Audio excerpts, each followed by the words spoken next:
Saludos y bendiciones. Para mí es un privilegio estar con ustedes una vez más para continuar estudiando esta serie de lecciones titulada El amor de Dios y su justicia. No podemos dejar la justicia. Si hay amor, debe haber justicia. Y esta semana vamos por la lección número 4 y vamos a ver, perdón, es la número 5, esto va volando, y vamos a ver eh, otro atributo del carácter de Dios, pero este no es tan aplaudido como el otro. Eh, Vamos a pedir la presencia del Espíritu Santo por medio de la oración, como es costumbre antes de comenzar. Oremos. Amado Padre que estás en los cielos, alabado, glorificado, bendecido sea tu nombre por siempre.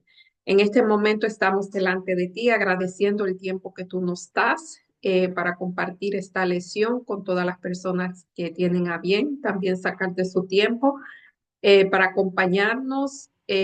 Señor, te pido por cada una de ellas en forma particular y especial que tu Santo Espíritu repose sobre cada uno y que tú puedas abrir su mente, su entendimiento para que puedan comprender, entender las cosas que tú quieres decir. También hago extensiva ese pedido hacia mi persona, Señor, para que todo lo que hagamos y digamos sea de acuerdo a tu santa y bendita voluntad. Señor, bendice también a las personas que están en California en este terrible siniestro, Señor, a los que han perdido su posición, sus posesiones, a los que están trabajando para esta terrible tragedia, pues para apagar estos fuegos, Señor, que tú seas con ellos, que tú los capacites, le des fuerza, le des la sabiduría y sé con cada uno. Todo te lo pedimos en el nombre y por los méritos de Jesús. Amén. Y el título de la lección, la ira del amor divino. Cuando nosotros hablamos de ira, vamos a hablar es como el mismo asunto de los celos, el misma temática de los celos. No estamos hablando aquí de la ira que siente el ser humano. La ira de Dios es diferente y vamos a ver por qué es diferente a la del ser humano. El versículo para memorizar, sin embargo, Dios le tenía compasión, perdonaba su maldad y no lo destruía. Muchas veces apartó su ira y no despertó su enojo. Salmos 78:38, un verso bastante interesante porque habla de compasión y que no, de compasión y de ira. Parece que cuando se va la compasión llega la ira, pero vamos a ver de qué ira se trata. La compasión generalmente es celebrada, es motivo de alegría. A muchos le molesta la idea de su ira. Piensa en un Dios de amor que nunca expresaría ira. Sin embargo, es una idea errónea porque la ira surge directamente del amor. Y vamos a ver esto, porque esto no es lo que pasa con la ira humana. Algunos afirman que el Dios del Antiguo Testamento es el Dios que se enoja, que destruye, mientras el Dios Jesús del Nuevo Testamento es un Dios de amor, pero realmente es el mismo Dios, solamente como dijimos a tiempos, hemos dicho anteriormente, eh, el Nuevo Testamento, la Biblia, aunque fue inspirada por el Espíritu Santo no era que tomaba la mano y escribía y le dictaba palabra por palabra, sino que la inspiración realmente incluye la forma de ser del escribiente. El escribiente pone o sea, y percibe cosas eh, a su manera. Y por eso nosotros vemos un Dios quizás diferente o lo percibimos. Si no estudiamos a fondo, no vamos a ver que es el mismo Dios por la forma en que escriben los escritores. Pero la ira de Dios es diferente porque la ira es contra el mal.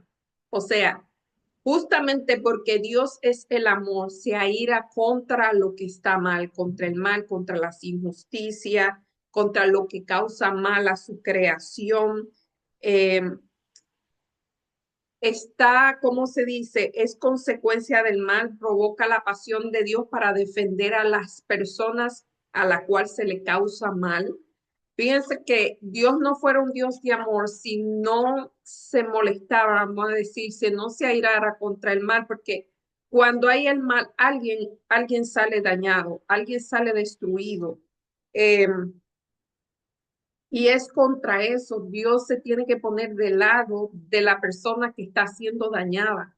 Eso es lo que sucede, que si no fuera un Dios injusto, si no defendiera la causa de la persona que está siendo agraviada, que está siendo dañada, que está siendo maltratada, sería un Dios, no sería un Dios de amor realmente. Y vamos a ver la clase de ira que él muestra las veces en que Dios mostraba su ira y por qué, y vamos a entender que es algo totalmente diferente, porque como nosotros seres humanos podemos pensar que tiene algo que ver con la ira que siente el ser humano, y la ira que siente el ser humano no es buena. Bueno, algunas no son buenas, hay otras que sí, y aquí lo vamos a ver. Afligidos por el mar es la parte del domingo, y Dios ama la justicia y odia el mal. Y si nosotros somos, cuando seguimos a Dios, tenemos que hacer lo mismo. No podemos amar las injusticias, tenemos que amar la justicia y odiar el mal. El pecado y el mal, por lo tanto, despiertan la ira, una pasión expresada a favor de los oprimidos y maltratados, incluso cuando la maldad afecta a ella misma, o sea, incluso cuando la maldad afecta a la misma persona. Cuando es una maldad que nos autodestruye, él se aira, porque realmente por eso, porque es amor y no quiere la destrucción de la persona que él ama. Dice, Dios es provocado repetidamente a ira y los eruditos bíblicos la denominan, eh, la dominan en el ciclo el erudito denominan el ciclo de la rebelión. El ciclo es el siguiente. Dios se retira, eh, el pueblo se rebela contra Dios y hace lo malo ante los ojos, incluso atrocidades horribles. Si nosotros leemos el Viejo Testamento, leemos la Biblia no esconde las cosas horribles que se hicieron, no es un libro de que todo fue perfecto, no se incluye todo y vemos que a veces hasta pasaban los niños por el fuego, pasar los niños por el fuego era que los sacrificaban a los baales. Vemos la destrucción que causaron, vemos las atrocidades que causaron y por eso el Señor se aira para defender a ese tipo de crueldades. Y fíjense que eh, a veces pensamos como que Dios se aira y destruye, realmente estamos poniéndoles atributos que son del enemigo, se lo estamos poniendo a Dios, porque lo que sucedía era, ejemplo, Dios se retira a respuesta de las decisiones del pueblo, o sea, las decisiones comenzaban a adorar a Baal, se retiraban de la adoración del verdadero de Dios y comenzaban a adorar a Baal y comenzaban a tener costumbres que eran totalmente paganas y entonces venía como la protección de Dios se retiraba, entonces venían los pueblos vecinos y tomaban cautivos y eran oprimidos por las naciones extranjeras que no temían a Dios, lo que evitaba que el pueblo de Israel no fuera cautivo, no fuera oprimido, era la protección de Dios. Pero cuando Dios no puede estar donde abiertamente se está cometiendo pecados abiertos, entonces cuando el pueblo de Dios entraba en esas prácticas, entonces la ira de Dios se apartaba, perdón, Dios se apartaba y entonces venían el pueblo y lo oprimían. El pueblo clamaba a Dios, o sea, volvía a Dios y entonces Dios otra vez venía y lo protegía y Dios liberaba al pueblo. Mire, si usted lee el Antiguo Testamento, especialmente eh, el libro yo creo que, o sea, desde el Éxodo en adelante, esos libros es eh, Dios libera a su pueblo, están un tiempo adorando a Dios, vuelven y adoran imágenes, vuelven y son cautivos, o sea, esa fue la dinámica del pueblo de Israel. eh, eran fieles a Dios un tiempo, volvían la espalda a Dios y volvían y eran cautivos y así sucesivamente.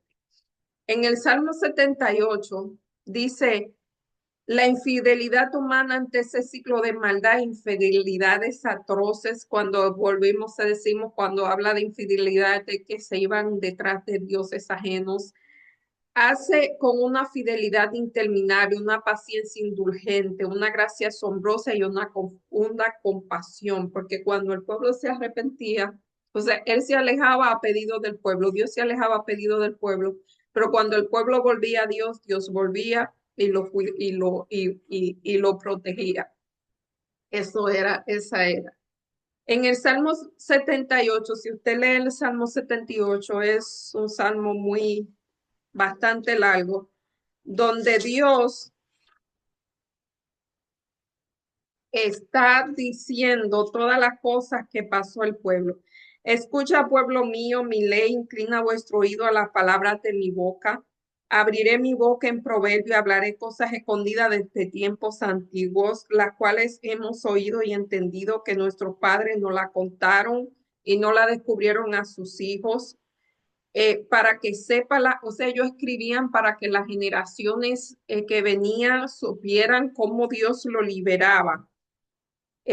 Generación contumaz y rebelde, generación que no dispuso su corazón ni fue fiel a Dios ni a su espíritu. He aquí ha herido la peña, o sea, en este salmo muestra cómo Dios cuida a su pueblo, cómo lo alimentó, cómo le daba agua, cómo le daba pan, y ellos volvían y, y cómo le digo, y desobedecían y así. Pero le lisonjeaban con su boca y con su lengua le mentían, pues sus corazones no eran rectos con él, ni estuvieron firmes en su pacto, pero la misericordia lo perdonaba y la maldad y no lo destruía. Apartó muchas veces su oír y no despertó su enojo, se acordó de que eran carne, soplo que va y no vuelve. ¿Cuántas veces se les rebelaron contra él en el desierto y lo enojaron? O sea, y Dios volvía a hacer sus maravillas. Ese es el Salmo 78. Lo pueden leer en un salmo bastante largo, por eso no lo lee, pero esa es la historia del pueblo de Israel. Según la Biblia, el amor y la justicia están indisolublemente ligados. Miren, si el amor de Dios no incluyera la justicia, Jesús no hubiese tenido que venir a morir en la cruz. Pero el amor de Dios requería la justicia. Y Jesús lo que hizo fue que en vez de que el pecador muriera, porque esa era la paga del pecado, para ¿cómo se dice? Para hacer justicia, Jesús vino y murió en lugar nuestro. El pueblo de Dios lo abandonó, lo traicionó una y otra vez. Él siguió a lo largo del siglo concediendo pacientemente compasión que la superaba toda expectativa. Demostró así la insondable profundidad de su compasión y su amor misericordioso. De hecho, según Salmos 78:38, Dios le tenía compasión, perdonaba la maldad y no lo destruía, y muchos meses eh, apartó su ira y su enojo. Seguramente te ha irado alguna vez por un mal hecho a otro. ¿Cómo te ayuda esa emoción a comprender la ira de Dios hacia el mal? Fíjense que yo creo que no sé a cuánto le ha pasado, a veces uno cree que a todo el mundo le pasa lo mismo, pero realmente yo desde que aprendí a leer, que leía la historia, mire, las cosas que pasaban, eso me hacía mucho enojar, las cosas que yo leía en esos libros, me daba mucha impotencia. Era como si se me olvidaba que esa gente ya había muerto hacía mucho, pero eso causa mucho enojo, por lo menos a mí, cuando yo veo las injusticias que ha pasado este mundo y que todavía pasan, eso realmente es motivo. Eh, en Mente, Carácter y Personalidad, la página 535, hay un capítulo que se llama La ira, si lo quieren buscar. Eh, Dice, es cierto que hay una indignación que no es justificable cuando vemos al inocente oprimido, una injusta indignación se mueve en el alma, es un enojo que nace de un alma sensible. O sea, eso es el enojo de Dios, es una indignación contra lo que está mal. Al contrario, la ira que siente muchas veces el ser humano, esa ira es la ira contra lo que está mal, es una indignación, es una molestia por las injusticias. Ahora, la ira que es común por ahí, que no es una emoción buena, incluye resentimiento. Esta ira no incluye resentimiento, ni irritación, ni amargura, ni animosidad. Esa es la diferencia. La ira que es común por ahí, esa ira es causa del orgullo herido. La gente se aira cuando el orgullo es herido y ese causa resentimiento, irritación, amargura. Esa es la ira mala, la que no es buena. Esa es la diferencia. Más o menos en palabras es lo que puedo más o menos explicar, porque uno escucha ira y la ira no tiene connotación buena. Es como los celos, ¿no? Ninguna de las dos tienen buena connotación. Dios se enoja ante el mal porque Él es compasivo. Esto es la parte del lunes. Dios es lento para irarse y es misericordioso. Y aquí nos dice la historia de Jonás, Jonás 4:1 al 4, que Jonás se enojó contra Dios porque él dijo que él sabía que Dios era tardo para la ira, lo mismo que vio Moisés cuando Moisés pidió ver a Dios y Dios le mostró parte de él, no fue que lo vio, sino que le mostró parte. Eh, Moisés exclamó, Jehová, Jehová, tardo para la ira y grande misericordia y bondad, o sea, él vio el parte del carácter de Dios y vemos que en Jonás 4:1 al 4, Jonás se enoja porque él le dice, pero Jonás se apesadumbró en extremo y se enojó y oró al Señor y dijo, ahora, oh Jehová, no es cierto que lo que yo decía cuando aún estaba en mi tierra, por eso me apresuré a huir a Tarsis, porque sabía que tú eres Dios clemente, piadoso, tardo en enojarte y grande en misericordia y que te arrepientes del mal. O sea, Jonás sabía esa característica del amor de Dios y cuando él fue enviado a Nínive, él no quería ir porque podía ser que ellos se arrepintieran y Jonás no quería eso. Aquí en primer lugar vemos la dureza del corazón de Jonás. Este escritor piensa que él es duro de corazón. Se piensa que Jonás fue víctima o sus familiares o alguien o su pueblo de las atrocidades que hacían los ninivitas. Los ninivitas no era un pueblo fácil, o sea, eso era un pueblo muy sangriento y quizás Jonás eh, experimentó la maldad de los ninivitas o cerca de él o su pueblo, así que él tenía miedo de que ellos se arrepintieran. En segundo, o que Dios le mostrara misericordia. En segundo, pero eso es la misericordia, algo que no se merece.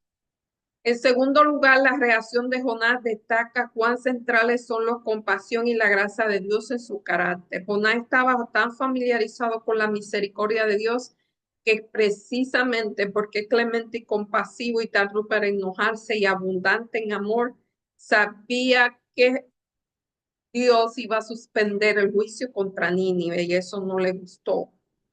Y aquí dice que el original en hebreo, largo de nariz, se asocia metafóricamente con la nariz. O sea que él es narigudo y pretende transmitir la idea de que es paciente. O sea, yo le diría que tiene mecha larga. Mecha larga es, hablando de la dinamita, que tiene una mecha y entonces va el fuego. Mientras más fuerte la mecha, más rápido explota la dinamita. Pues cuando yo digo cuando se dice que una persona tiene mecha larga, es que tarda en estallar. Es una analogía bastante que expresa bastante los sentimientos de la persona. O sea, que muestra bastante bien lo que pasa. Mientras que los seres humanos no tardan en airarse, Dios es sumamente paciente, concede la gracia libre y abundante, pero sin justificar el pecado, y que no es indiferente a la injusticia. Miren, no se puede ser indiferente a las injusticias. Uno no se puede poner de parte del agresor nunca. Eso es porque cuando uno se parte de parte del agresor, entonces, ¿qué pasa? Que la persona agredida, ¿qué pasa con ella? Eso se llama injusticia. Cuando usted ve algo que no está bien y no lo dice, está siendo injusto. Hay un escritor que dice que no es tanto la persona que hace el mal, sino las personas que ven el mal y se quedan calladas. Esa es la peor parte.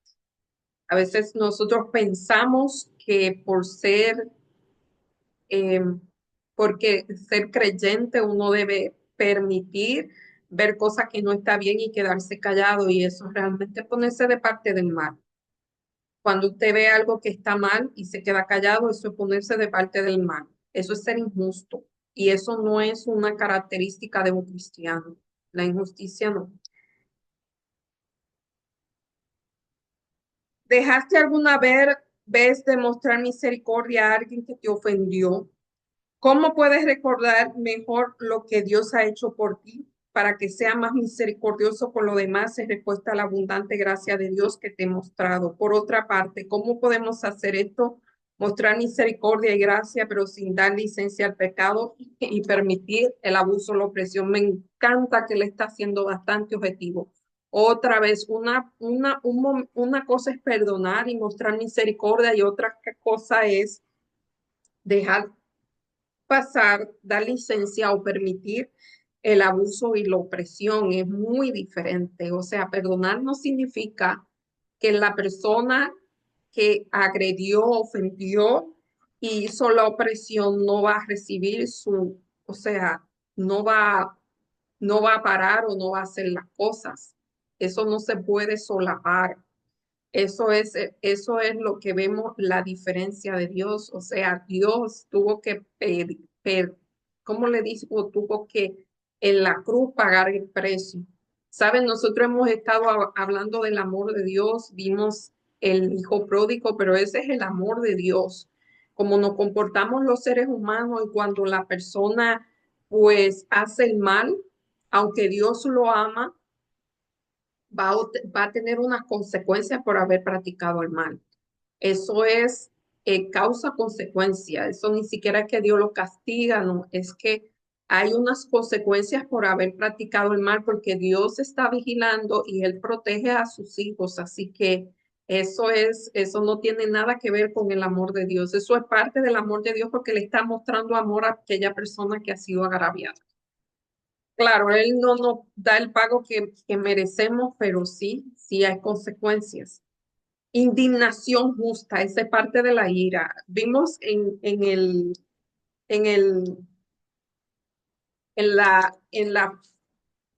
la frase del espíritu de profecía dice que la justa indignación, la ira puede ser es sinónimo de la justa indignación. Y aquí vamos a ver imaginando a una madre que observa a su hija de 3 años jugando en un parque y es atacada de pronto por un hombre. No debería irarse, claro que sí, se va a molestar, es una indignación. La ira es la respuesta apropiada del amor en tal circunstancia, es un amor que es protector, que no es herido, sino que es por el mal que se está haciendo.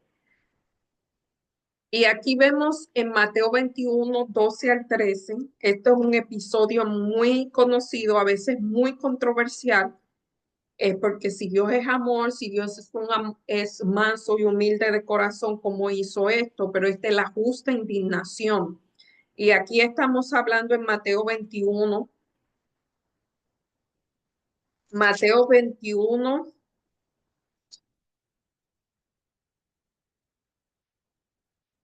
Mateo 21 12. Entró Jesús en el templo de Dios y echó fuera a todos los que vendían y compraban en el templo y volcó las mesas de los cambistas y las sillas de los que vendían paloma y dijo, escrita está, mi casa de oración será llamada, más usted la ha hecho una cueva de ladrones. Eso fue la situación y lo vemos en el libro de Juan. En el libro de Juan, Jesús se enojó, Jesús se enojaba pero no el enojo del ego herido, sino el enojo porque él estaban haciendo cosas que no estaba bien y él se enojaba. No es el que tiene amargura, ni resentimiento, ni todas esas cosas. Es la justa indignación. Y halló en el templo a los que vendían bueyes, ovejas y palomas, a los cambitas allí sentados y haciendo un azote de cuerda echó fuera. O sea, él no golpeó a nada, pero cogió un azote y hizo como si le iba a dar, que se le iba a dar y volcó las mesas y todo lo de los cambitas. ¿Por qué? Porque justa indignación estaban en el templo. No era en el templo, era en los atrios de los templos, pero el templo, en los atrios del templo es tan sagrado como el atrio. Y ellos estaban tomando eso, ellos estaban y respetando la casa de Dios porque estaban haciendo negocio en el templo. Eh, Dice, estaban tratando a Dios como vulgar, o sea, el templo lo estaban tratando como algo vulgar y lo convertido en una cueva de ladrones, estaban aprovechándose de las viudas, de los huérfanos, de los pobres. El templo y los servicios religiosos celebrados en él que suponían tipificar el perdón y el pecado, o sea, ellos estaban alterando lo que significaba el templo y la limpieza de los pecadores estaba siendo utilizado para engañar o oprimir a algunos de los más vulnerables. Era lógico, esta es la santa indignación. Vamos a ver otro caso de la santa indignación de un hombre que también era muy manso. Aquí en Marcos 10, 13 y 14, o sea, había una causa, están irrespetando el templo y respetando a las personas también. Entonces, Marcos 10, Dios no solapa lo que está mal hecho. Dios no lo solapa. Marcos 10, y le presentaron un niño que los tocase y los discípulos los reprendían y a los que los presentaban y viéndolo Jesús se indignó y les dijo, dejad a los niños, venid a mí porque de los tales es el reino de los cielos. De cierto os digo que el que no recibe el reino de Dios como niño no entrará en él. En este caso, otra vez era la indignación porque los discípulos no estaban permitiendo que los más pequeñitos llegaran hasta donde estaba Jesús. Y entonces Marcos 3 4 al 5 nos dice, Marcos 3 4 al 5 nos dice, y le dijo, ¿es lícito en los días de reposo hacer el bien o salvar la vida o quitarla? Pero ellos callaron. Entonces, mirándolos alrededor con enojo, entristecido por la dureza de su corazón, dijo, hombre, entiende tu mano, y le extendió y la mano le fue restaurada sana. Este era el hombre de la mano seca que estaba en sábado y Jesús vino a sanarlo y los escribas y fariseos estaban ahí y comenzaron a criticar a Jesús. Jesús se enojó, no fue un enojo otra vez por el orgullo herido, fue un enojo al ver la dureza del corazón, la falta de compasión que esta gente tenía, ver una persona que estaba sufriendo y pretender que es la institución de esa hora era más importante que restaurarle, que darle la vida a la persona. Era también la hipocresía. Dijimos en tiempos anteriores que si los escribas y fariseos, si los israelitas veían que un animal se caía en un hueco, ellos sacaban el animal porque el animal les representaba ganancia, les representaba dinero. Así que era la hipocresía de que un humano, de que para ello era más importante eh, un animal porque representaba dinero, no era que la vida del animal no era importante, sino que representaba para ellos dinero y entonces no se quejaban, hacían eso y cuando veían un ser humano que iba a ser libre de una enfermedad, entonces se quejaban. Jesús se enojó.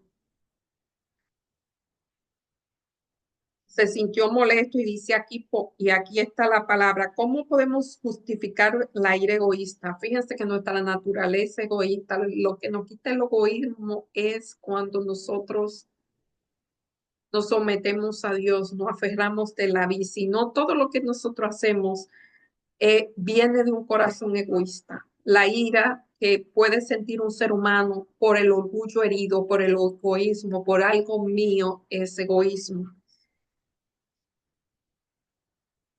Y aquí en la parte del miércoles vemos otro ejemplo. A lo largo de la Biblia se muestra repetidamente su pasión en favor de los oprimidos y su correspondiente justa indignación contra los victimarios y opresores. Si no existiera el mal, Dios no se enfadaría. Su ira solo expresa el, ese sentimiento hacia lo que causa mal a su creación y se autoinfligen el mal.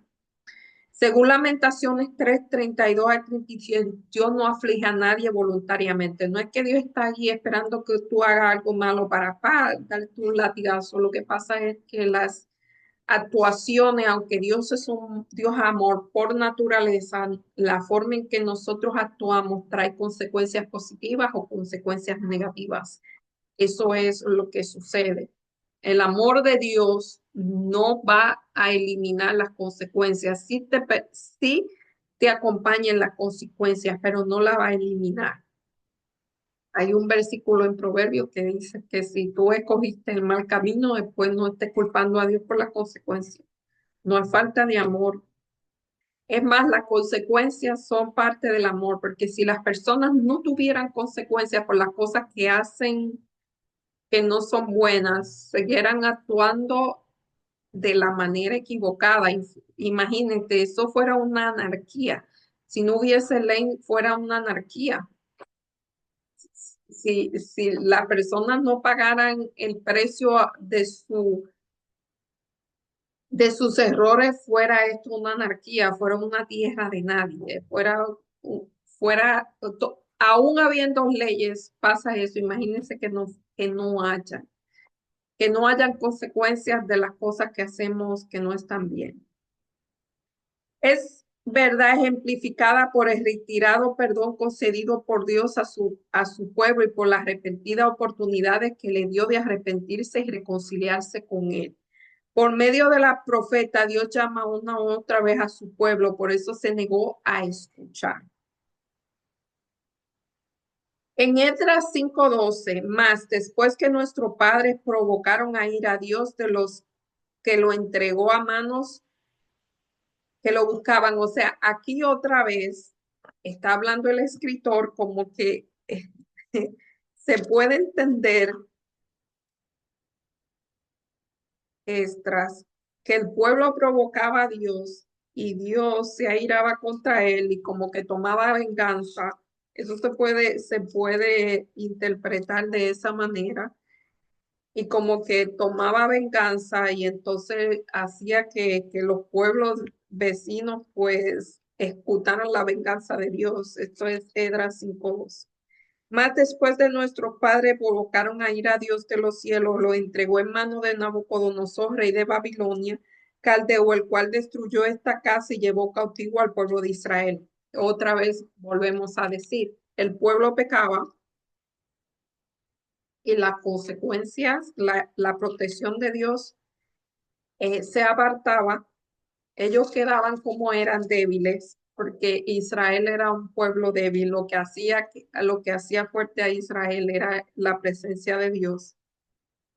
Y entonces los pueblos, o debo decir, era un pueblo que la presencia de Dios era lo que lo fortalecía y lo debilitaba la ausencia de Dios. Entonces pausaban las consecuencias que vemos a través de toda la Biblia. En Jeremías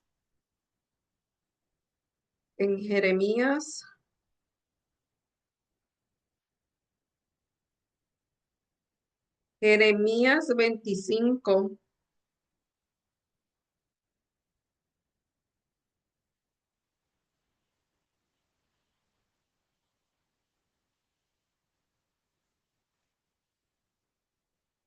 Jeremías 25, no, Jeremías 51, 24 al 25.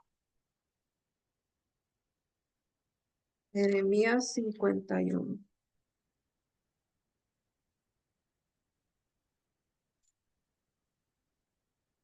Y pagaré a Babilonia y todos los moradores de Caldea, todo el mal que ellos hicieron en Sión delante de vuestros ojos, dice Jehová. Y aquí yo estoy contra ti, oh monte destructor, dice Jehová.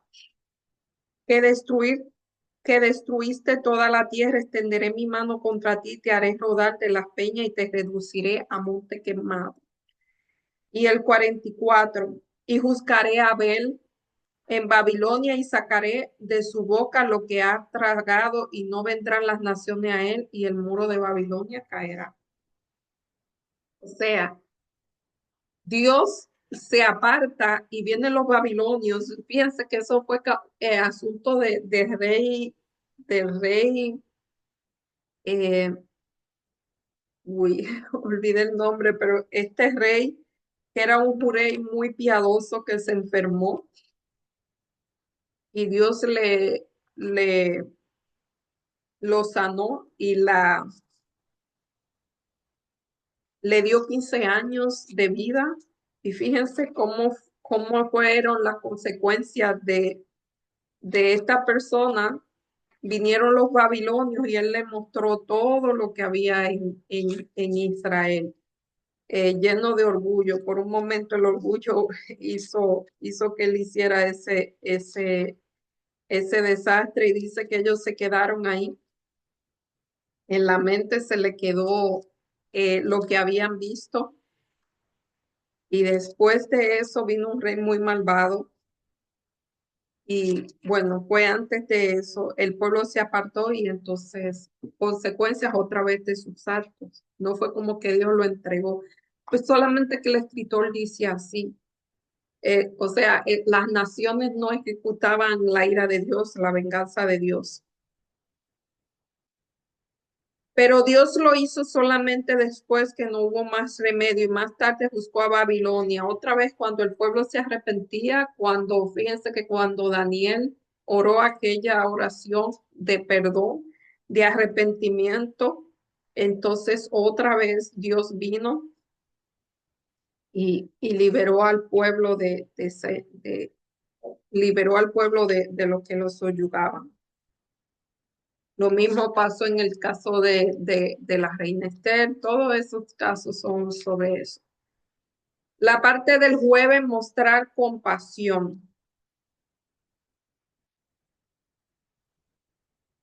Y aquí nos dice, aunque la ira divina es algo terrible, de ningún modo es inmoral o contraria al amor, ni es egoísta. Vamos a incluir eso. El Antiguo y el Nuevo Testamento, Dios expresa su ira contra el mal a causa de su amor. La ira divina es terrible debido a la insidiosa maldad que existe en este mundo, en contraste a la bondad y el esplendor de Dios. En este sentido, el amor, no la ira, es esencial para Dios. Donde no hay maldad ni injusticia, no hay ira. En última instancia, la acción más amorosa de Dios consiste en erradicar el mal del universo. También hará desaparecer la ira, la cólera, la injusticia, todas esas cosas van a desaparecer.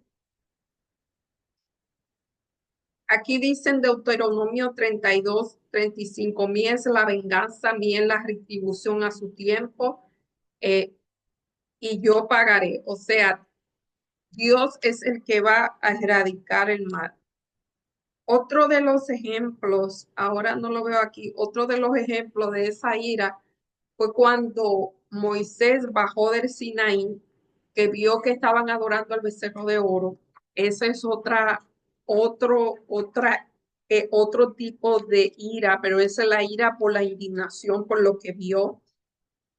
No era una ira que venía del egoísmo ni del orgullo herido, sino que era una ira por lo que él estaba mirando, que estaban yéndose contra Jehová. Y dice que Moisés tiró la piedra de los 10 mandamientos y se rompió y él no le fue contado eso o sea, por ira. Mientras cuando él se molestó y golpeó la peña 2 veces, es así, porque él se estaba irando simplemente porque él estaba tomando en ese momento el lugar de Dios, él se airó. O sea, las reclamaciones del pueblo, eh, él permitió perder la paciencia a un hombre que era súper manso y yo no lo voy a juzgar porque Dios mío. Y esa sí le fue contada porque ese sí fue ira, ese sí, ahí sí él perdió los estribos. La otra no, la otra fue una indignación por lo que él vio, por lo que estaba haciendo mal.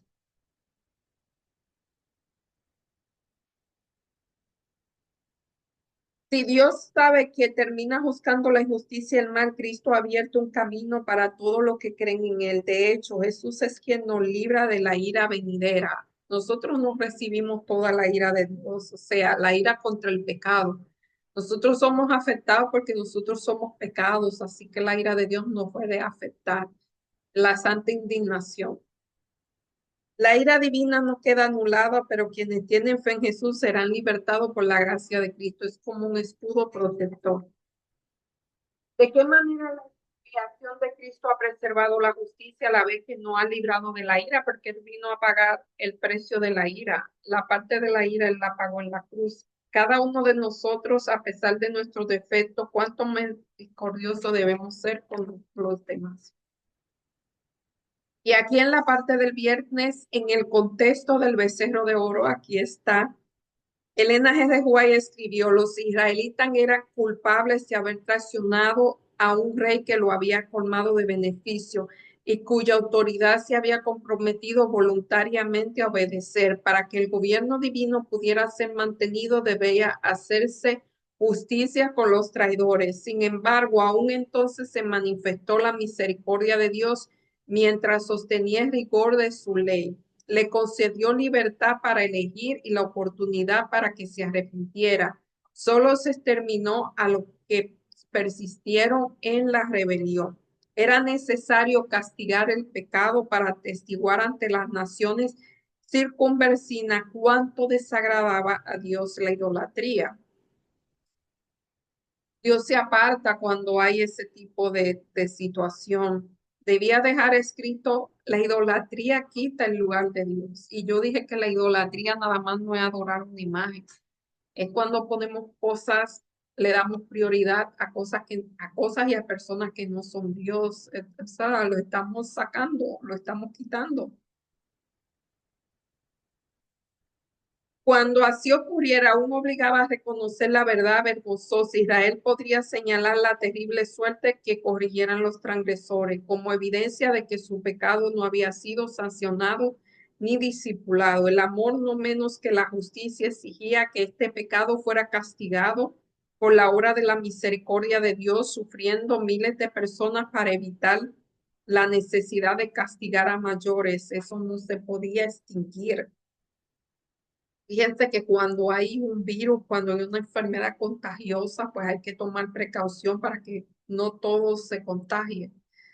Eh, para salvar a muchos había que castigar a los pocos. Eso es lo que va a pasar al fin, la obra misteriosa, cuando Dios por amor, eso lo discutimos en unas lecciones anteriores, cuando Dios por amor va a tener que exterminar a la raza humana. Por amor a los que están, o sea, muchas veces la ira de Dios es por amor a los oprimidos, por amor a las personas que sufren, por amor. Yo no sé si ustedes están, eh,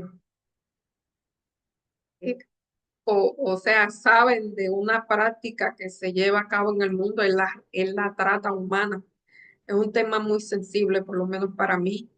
eh, Cuando hay personas que toman a niños, a veces muy pequeños, eh, a veces son personas más adultas, los niños son para traficarlos, eh, para hacerle todo tipo de barbaridades. A mí me es muy difícil a veces hablar de eso, pero esas son cosas que pasan en este mundo para esclavizarlo. Eh, las guerras, la gente sufriendo, las injusticias, todas esas cosas son las que desatan la santa indignación hasta en nosotros que somos humanos. eh, es difícil de manejar ese tipo de situaciones. No quiero mencionar detalles porque a veces son muy crudos, pero todo ese tipo de cosas son las que causan indignación. Yo hablo de eso y me siento de verdad indignación. Me imagino, no sé qué sentirá Dios cuando tiene que presenciar ese tipo de cosas. Así que de ese tipo de ira que se está oyendo, no es la ira egoísta, la santa indignación. Bueno, yo hasta aquí me despido. Quiero dar las gracias porque justo en este mes nosotros tenemos 3 años de haber comenzado este proyecto. Y le damos las gracias a todos los que nos han apoyado de una forma u otra, sea compartiendo estos videos, sea mirándolos, sea dándonos el feedback, la crítica constructiva, diciéndolo lo que tenemos que mejorar, las cosas que no están bien, lo que decimos que no está bien, las malas pronunciaciones, discúlpenme. Ah, muchísimas gracias, no quiero mencionar el nombre porque después tengo problemas, pero ustedes saben quiénes son, así que gracias por el apoyo y seguiremos aquí hasta que Dios lo permita. Así que gracias. Ahora vamos a orar para finalizar. Oremos. Amado Dios que estás en los cielos, alabado, glorificado, bendecido sea tu nombre por siempre. En este momento estamos dando gracias porque tú eres un Dios misericordioso, bondadoso, tarda para la ira y grande misericordia y bondad, pero tienes que hacer justicia a aquellas personas que están siendo oprimidas, que son siendo maltratadas, que eh, están pasando por situaciones difíciles. Como tú eres un Dios de amor, pues darle justicia a ese tipo de personas. Ayúdanos, Señor, a nosotros también a no callar cuando veamos cosas que no están bien, a comprender que parte del amor es saber que hay que hacerle justicia a aquellas personas que no están bien. Cuida a cada una de las personas que nos ven, Señor. Súplele todas sus necesidades y dale una bendecida semana. Todo te lo pedimos. También te agradecemos porque no ha permitido estar todo este tiempo aquí. En las buenas y en las malas, Señor, nos ha abierto esta oportunidad, Señor, para compartir tu palabra con cada persona que nos ve. Gracias mil por ello. Y también seguimos poniendo este proyecto en tus manos para que tú lo dirijas y lo difunda de acuerdo a tu voluntad. Todo te lo pedimos en el nombre y por los méritos de Jesús. Amén. Bye, hasta la semana que viene, si así Dios lo permite.